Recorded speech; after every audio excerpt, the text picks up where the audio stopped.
Bien le bonjour. Je suis ravi de vous accueillir pour une vidéo discutant de l'un de mes personnages de fiction préférés, le chat botté. Je l'ai aimé dans Shrek, je l'ai aimé dans ses propres films, mais surtout, je l'ai aimé bien avant ça dans la véritable histoire du chat botté.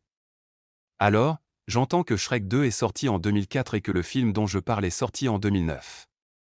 Mais en 2004 j'avais 3 ans et je n'ai pas vraiment le souvenir d'avoir regardé Shrek si tôt dans ma vie, et de toute façon, c'est le chat botté de la véritable histoire que j'ai adoré en premier. Voyons pourquoi, voulez-vous. Tout d'abord c'est un chat, ensuite, c'est un chat rouquin. Ce sont les premiers points, et les plus simples. Après ça je peux facilement citer le fait qu'il ressemble à un pirate. Sérieusement, petite boucle d'oreille, bandeau, eyeliner, chapeau. Mettez-le sur un bateau et vous verrez là un très bon capitaine. J'adore le chat botté. Il est tout théâtral dans le film, il est drôle, et il est dramatique. Il y a un certain contraste entre le chat botté de Shrek et celui-ci, étant donné que celui de Shrek est bien plus badass que notre ami français. Ah oui, parce que ce film-là est français. Peu importe, parlons du charisme caractéristique du chat botté.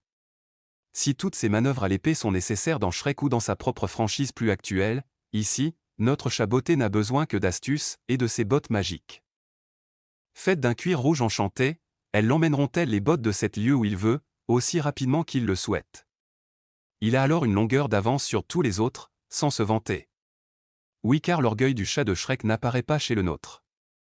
Il a le même sens du spectacle, mais est tout simplement plus humble.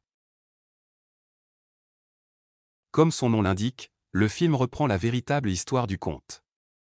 Avec quelques ajustements bien sûr, mais les grandes lignes sont là. Le dernier fils d'un meunier reçoit en héritage le chat de la famille. Son père lui indique avant de mourir de lui coudre des bottes avec son cuir rouge. Le chat a toujours apprécié le dernier fils du meunier, parce qu'il ne lui a jamais fait de mal. Ainsi, il est prompt à l'aider tandis que ce pauvre petit Pierre se sent terriblement lésé comparé à ses frères.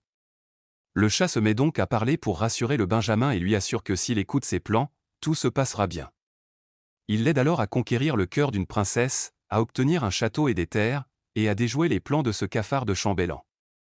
Pour tout ça, il suffit de mentir. De tout petits mensonges, qui font pas de mal, qui sont pas méchants. De ce que j'ai pu voir, le film est actuellement disponible sur Netflix. Je sais que les graphismes font un peu grossier, peut-être, mais, honnêtement, moi je les aime bien. J'aime aussi les personnages.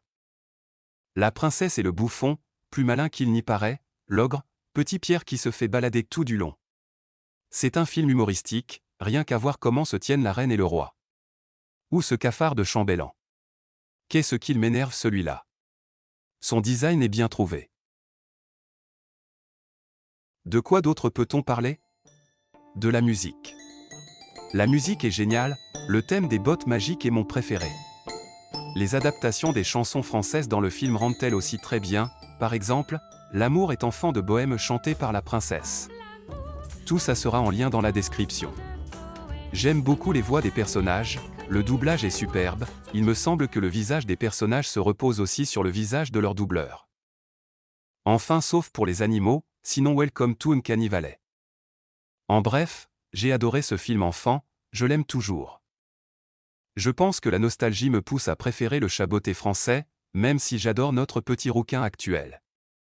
C'est un des personnages phares de mon enfance et je conseille le film à qui est tenté de le voir. N'oubliez pas que vous pouvez retrouver quelques musiques en description, si ça peut vous donner envie. Sur ce, à la revoyure, pour de futures aventures.